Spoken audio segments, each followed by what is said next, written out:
السلام علیکم جماعت نہم تہم کی عزیز طلبہ و طالبات، امید کرتی ہوں خدا کے فضل و کرم سے آپ سب خیریت سے ہوں گے۔ عزیز طلبہ، پچھلی کلاس میں ہم نے نظم ہم کے اشعار سمجھے اور اس کے علاوہ مصرع اور شعر کے فرق کو جانا۔ آج ہم کے بقیہ اشعار پڑھیں گے اور سمجھنے کی اس کو کوشش کریں گے۔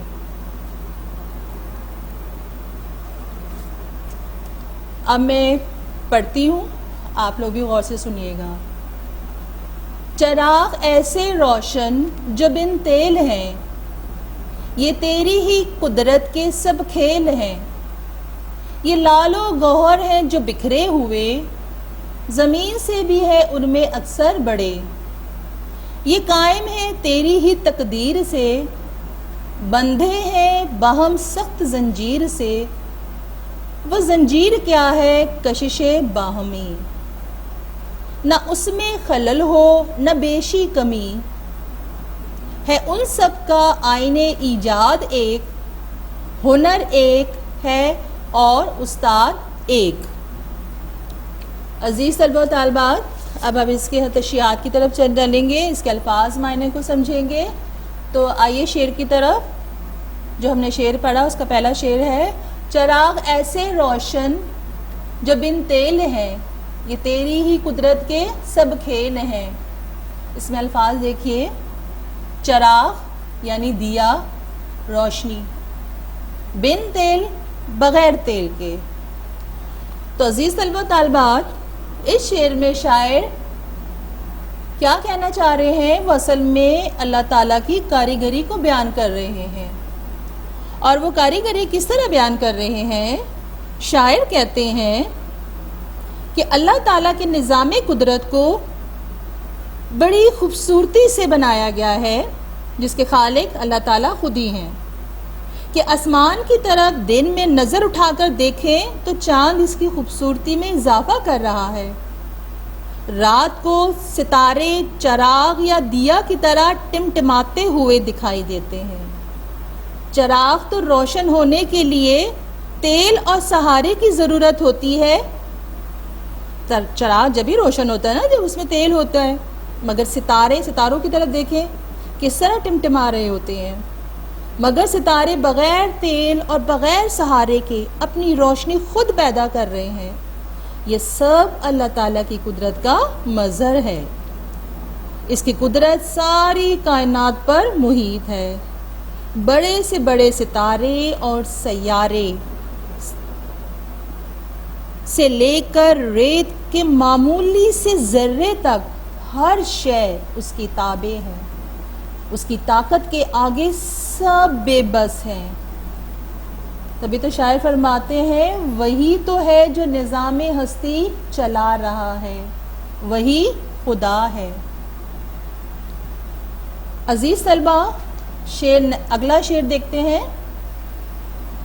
شاعر کہتے ہیں، یہ لال و گوہر ہے جو بکھرے ہوئے، زمین سے بھی ہے ان میں اکثر بڑے۔ اس میں جو لفظ استعمال ہو رہا ہے، لال کے معنی ہیں جواہرات، گوہر کے معنی ہیں قیمتی موتی۔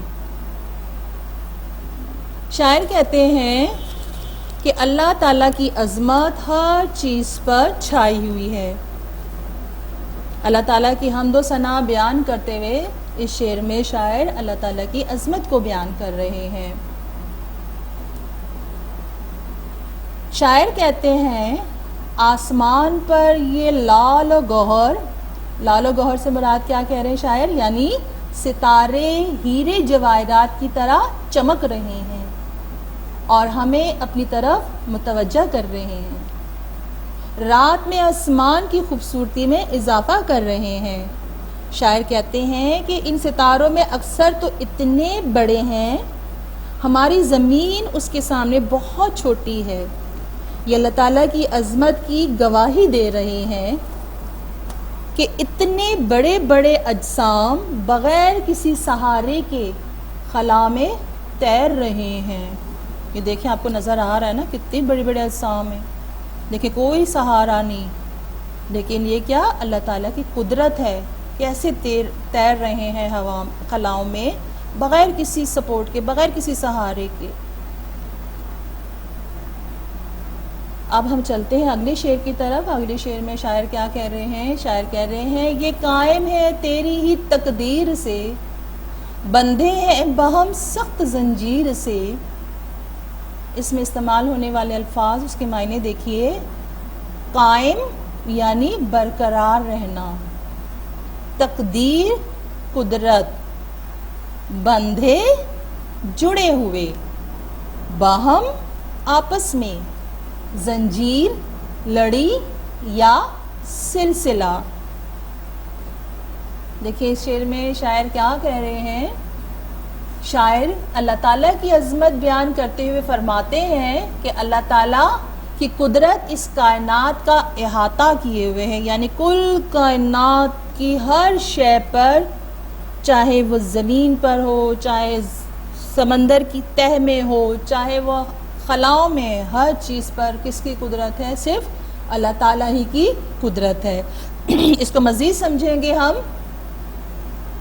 دیکھیں بچوں، شاعر اس شعر میں اللہ تعالیٰ کی قدرت بیان کرتے ہوئے اللہ قرآن پاک سے ایک آیت لی ہے اور اس کی تشریح بیان کر رہے ہیں، اور آیت ہے جس میں اللہ تعالیٰ فرماتے ہیں ان اللہ علی کل شیء قدیر، بے شک اللہ تعالیٰ ہر چیز پر قدرت رکھے ہوئے ہیں۔ اس شعر میں شاعر فرماتے ہیں کہ یہ دیو قامت، دیو ہیکل، اجسام فلکی، یہ ستارے اللہ تعالیٰ کی قدرت اور نظام ہی سے قائم ہیں، ایک دوسرے سے تصادم نہیں کرتے، یعنی ٹکراتے نہیں ہیں، وہ اللہ تعالیٰ کے اصولوں کی تابعداری کرتے ہیں جسے ہم تقدیر کہتے ہیں، جس کی بدولت یہ ایک دوسرے سے باہمی ربط میں ہیں۔ یہ سب اپنے اپنے مدار یعنی حدود کے اندر رہتے ہوئے گھوم رہے ہیں، کوئی دوسرے کی راہ میں رکاوٹ نہیں بنتا، سب ایک لڑی، ایک سلسلے ڈوری میں بندھے ہوئے ہیں۔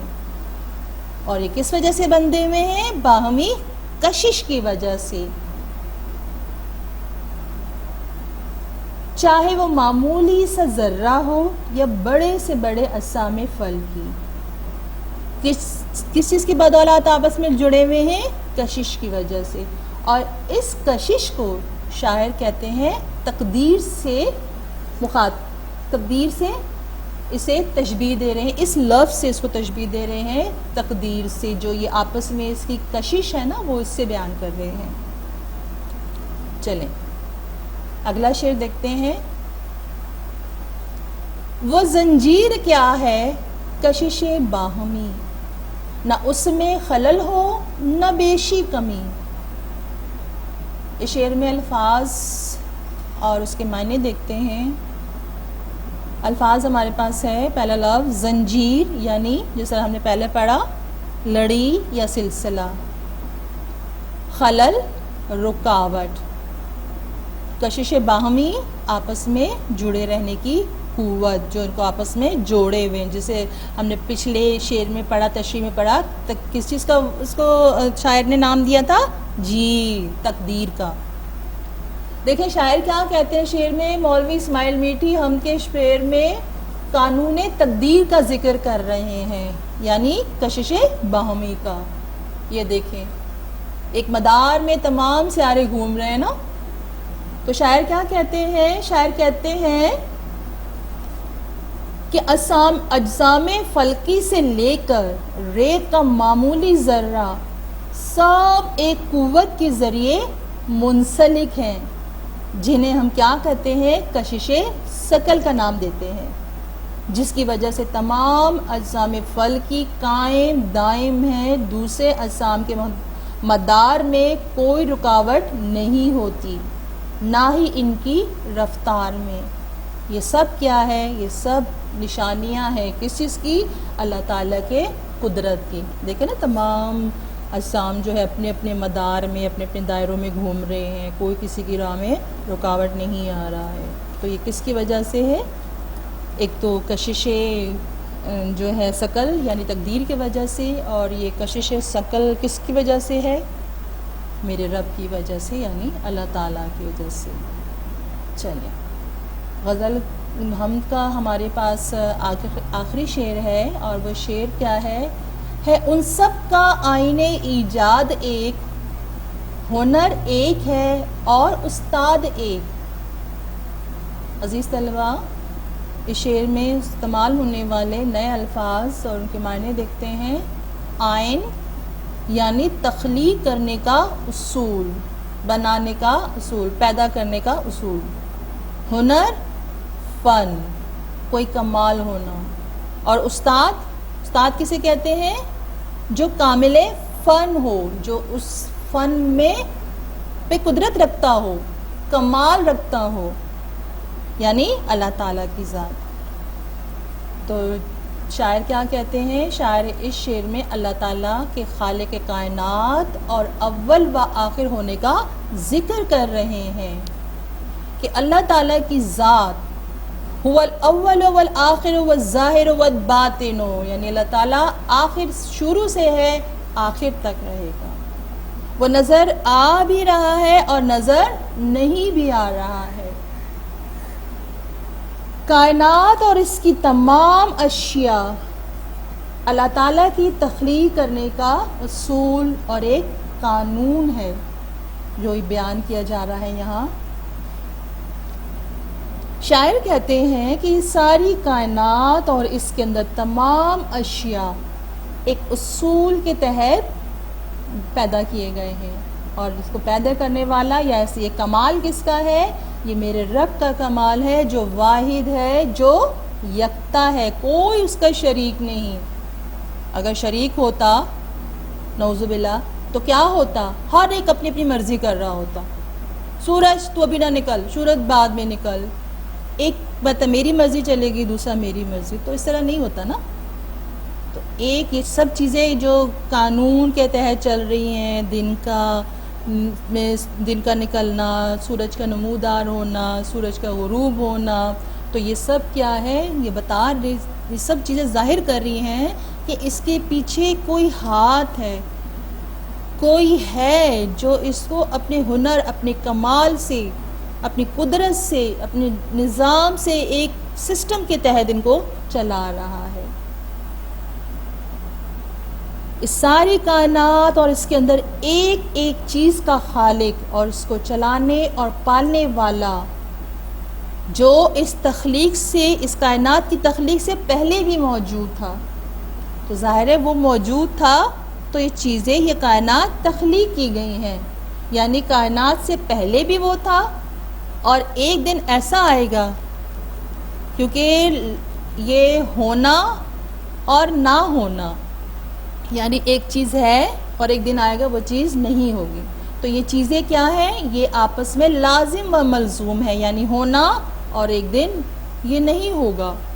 ہم آج ہیں یہاں، کل نہیں ہوں گی، ٹھیک ہے؟ تو یہ سب کس کا قدرت ہے؟ یہ بتا رہے ہیں کہ اس کے پیچھے جو ہے میرے رب کا ہاتھ ہے۔ وہ پہلے تھا جس نے اس کائنات کو تخلیق کیا، اور وہ اس سب کے ختم ہونے کے بعد بھی قائم اور دائم رہے گا، موجود رہے گا۔ وہ چاہے گا لمحہ بھر میں یہ سب کچھ تباہ و برباد اور ختم ہو جائے گا، مگر وہ قائم رہے گا۔ کیوں؟ کیونکہ اللہ تعالیٰ کی ذات اس کائنات سے ماروا ہے، وہ لازوال ہے، وہ لافانی ہے۔ عزیز طلبہ و طالبات، امید کرتی ہوں آپ کو یہ نظم ہم اچھی طرح سمجھ میں آ گئی ہوگی۔ چلیں ہم تھوڑا سا تفویض کار یعنی ہوم ورک لے لیتے ہیں، ٹھیک؟ تفویض کار میں دیکھیے ہمارے پاس 2 سوالات ہیں۔ سوال نمبر 1 ہے 5ویں شعر اور 8ویں اور آخری شعر کی وضاحت کریں، یعنی اس کی تشریح بیان کیجیے، ٹھیک؟ جس کا میں نے آپ کو یہ اصول بھی بتایا ہے کہ ہم نے تشریح کس طرح کرنی ہے۔ تو ہم نے سب سے پہلے کیا کرنا ہے؟ پہلے شعر لکھنا ہے، ٹھیک ہے؟ شعر کاپی کریں، شعر کاپی کرنے کے بعد بالکل مختصراً شاعر کا تعارف دیجیے، ٹھیک ہے، شاعر کے بارے میں بیان کیجیے۔ اس کے بعد ہم اس شعر میں استعمال ہونے والے نئے الفاظ کے معنی لکھیں گے۔ کوشش کریں آپ اس کے پاس اگر نہیں ہے تو کم از کم ایک دو تو ضرور ہوں، اور ہوں گے، ٹھیک ہے، چاہے وہ چھوٹے چھوٹے الفاظ ہوں۔ پھر ہم اس کے بعد اس کی کرتے ہیں تشریح، یعنی اس شعر میں شاعر کیا بات بتانا چاہ رہا ہے۔ ٹھیک، آگے بات سمجھ میں؟ شاباش۔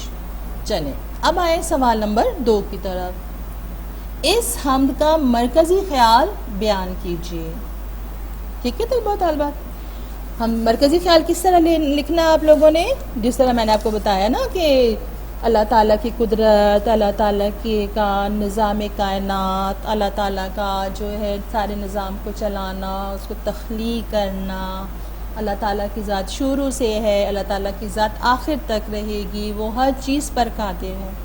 تو ہر ایک شعر پڑھتے جائیے اور اس کو اپنے الفاظ میں لکھتے جائیے، تو آپ کے پاس ایک پیراگراف بن جائے گا۔ اس کے علاوہ آپ یہ لکھنے کی کوشش کریں، ٹھیک ہے۔